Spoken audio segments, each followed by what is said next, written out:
Hi, I'm Will Fuller, your peak performance and holistic health coach, and thank you for taking the time for joining me for this video, the top 5 mistakes everybody makes with the sunning eye exercise. Now, if you found this video, there's a good chance you know what the sunning eye exercise is to improve your eyesight. But if you don't know what it is, then you can check out How to Improve Your Eyesight playlist on my Envision Self-Healing YouTube channel, or you can go to envisionselfhealing.com where you'll find a free ebook that talks a little bit more about the sunning eye exercise there. So assuming we're all on board, let's jump straight in with the top 5 mistakes everybody makes with the sunning eye exercise. So mistake number 1 then is that they tend to do it with their eyes open. Now, hopefully this isn't new, but I get a lot of people on YouTube in particular making comments about how the eyes are meant to be open, or that they did it with their eyes open and now they've hurt their eyes.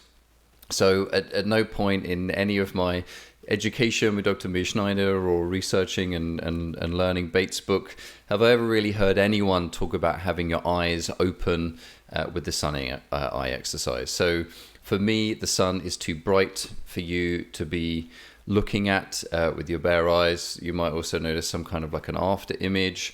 A lot of us are sitting in front of a computer screen all day, which the sun or the light from your screen, or being indoors all day, wearing sunglasses all the time. So we're already at a bit of a deficit when it comes to the eye's ability to be able to function well in bright sunlight. So mistake number 1 is people think that their eyes need to be open when they do that. So please don't do that.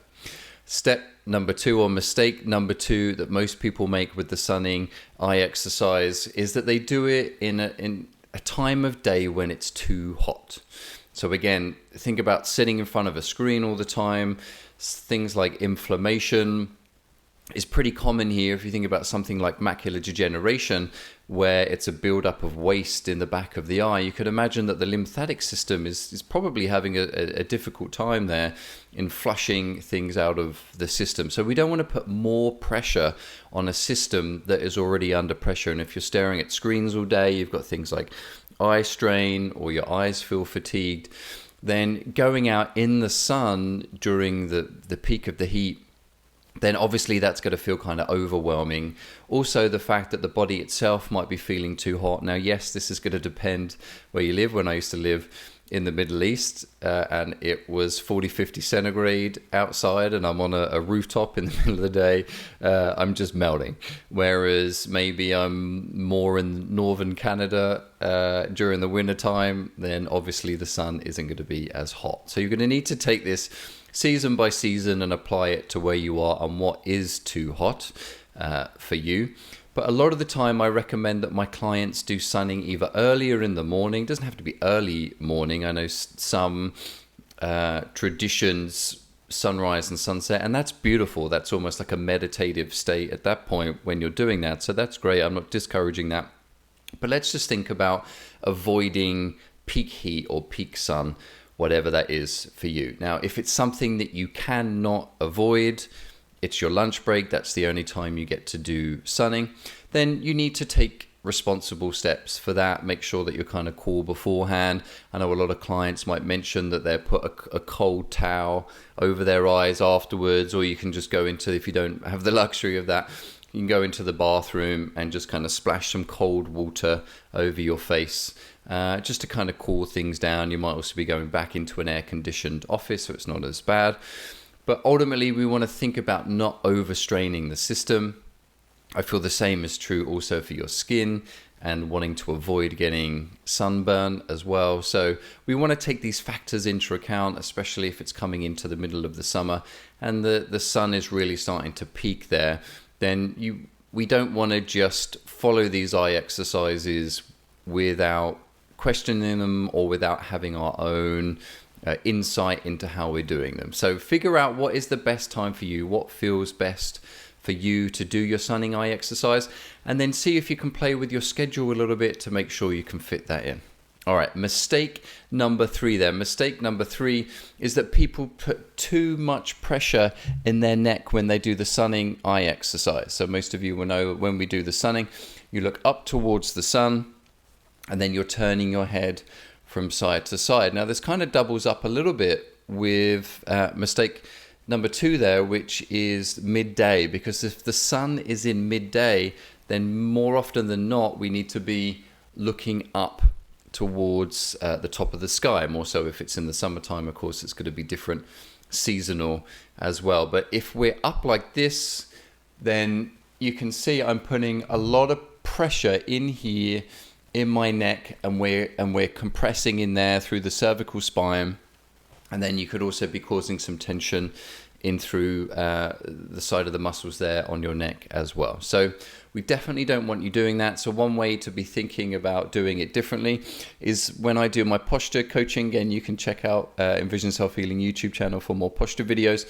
The top of spine is, I'm not going to turn my head away from the mic, but in between my 2 ears here. So you can think about the fact that really you want to be moving from there and not creating this extra C shape in the top of the spine there. So that means that maybe around about here is my limit before putting too much pressure in the back of the neck. Now, if it is the sun is quite high in the sky and you're doing this, then one thing you might want to try is you can just lie down on the ground and gently turn your head from side to side. In some ways that's a little bit more relaxing. I might do that if I'm I don't do too much sunbathing these days, but back in the day, if I was maybe by a swimming pool or something relaxing on the side and I wanted to do sunning, then I would just kind of be gently turning my head from side to side, just laying there as a way of sneaking in some extra sunning eye exercise. So please be aware of compressing too much in the back of the neck. You can do some neck stretches, like tucking the chin down towards the ground, over to the 2 sides, and that way you're going to stretch all this tissue out, so you're less likely to take that pattern in. Another thing to think about is what is the rest of your posture look like. Again, I won't go into that now, but you can check out my posture videos on my channel. Because if we're hunched round like this and you're wanting to do the sunning eye exercise when you're doing that, then automatically as soon as you go to look up, you can see how that compresses in through here. Whereas if my posture was correct posture and I look up, now it's more of an opening instead of compressing. All right, mistake number 4 then that a lot of people do, still related to the neck, is that their neck is so tight or stiff, or they're not used to moving it because they're like this all day looking at a computer screen. Then they're just kind of turning their head a little bit like this. Whereas ideally, the sunning eye exercise is that we're getting a nice full range of motion. But I've got a stiff neck, so what am I going to do about it? Shall I push it too much over to one side and create pain? Definitely not the answer for that one. What you want to be doing instead is ideally you're treating the core, so you're doing neck stretches, self-massage. Again, you can check out videos for that.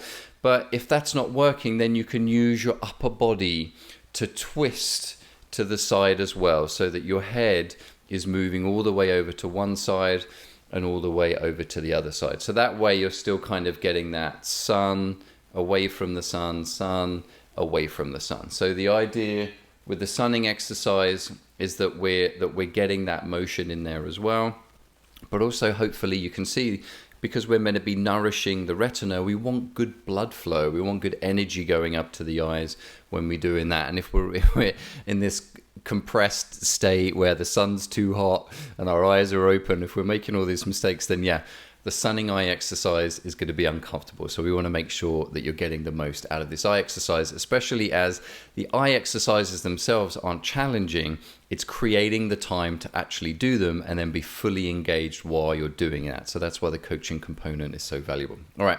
5th mistake that everybody makes then is that they think that if there is no sun, you cannot do the sunning eye exercise. And again, I get this a lot during the winter time as well. What do I do, or I didn't do it? And basically, and we're going to wrap this video up here because I know you need to get on with your day, but basically, for me, the value of the sunning eye exercise is that you're getting this nice 10,000 watt bulb lighting up the retina, which for me, the eye has evolved to light, to sunlight.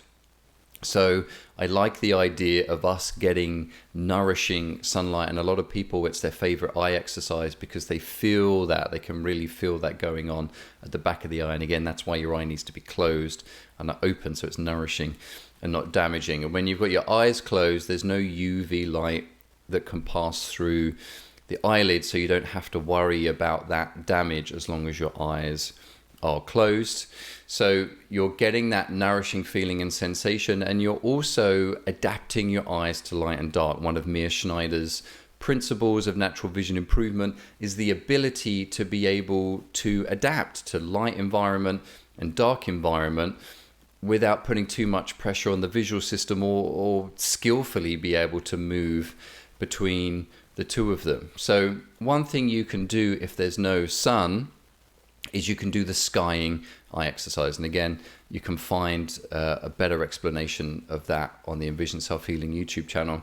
But basically, skying is just, if it's still cloudy outside, then you can still go out, you can look at the clouds away from the sun still, but you can look at the clouds. Obviously not if it's raining and thunderstorming. You have to think of everything just in case, because you do get these questions. So looking at the clouds, and then you can still blink rapidly and turn your head from side to side. So that way, again, you're not looking at the sun. Theoretically, there is no sun. It's just dense cloud.